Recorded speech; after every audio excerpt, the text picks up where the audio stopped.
ভালোবাসা ভালোবাসা মানে কাউকে জয় করা নয়, বরং নিজেই কারো জন্য হেরে যাওয়া। ভালোবাসা ভালোবাসতে সুন্দরের প্রয়োজন হয় না, প্রয়োজন হয় সুন্দর মানসিকতার। ভালোবাসা হচ্ছে আগুনের মতো, না পেলে ভেতরটা পুড়ে যায়, আর পেলে সারা শরীর পুড়ে যায়। ভালোবাসা মানেই হাত বাড়িয়ে ছোঁয়া নয়, ভালোবাসা মানে প্রিয়জনকে মন বাড়িয়ে হাজারবার স্পর্শ করা। ভালোবাসা মানেই শুধু ফোনের স্ক্রিনে তোমাকে দেখা নয়, ভালোবাসা মানে মনের স্ক্রিনে সারাক্ষণ তোমার ছবি আঁকা।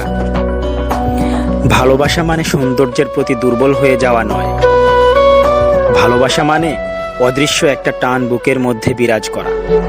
যখন কেউ নিজে কাঁদে সেটা হলো আবেগ, যখন কেউ কাঁদায় সেটা হলো প্রতারণা, যখন কেউ কাউকে কাঁদিয়ে নিজেও কেঁদে ফেলে সেটাই হচ্ছে ভালোবাসা। ছেলেরা যাকে একবার মন দিয়ে দেয় তার জন্য হাসতে হাসতে জীবনও দিয়ে দিতে পারে।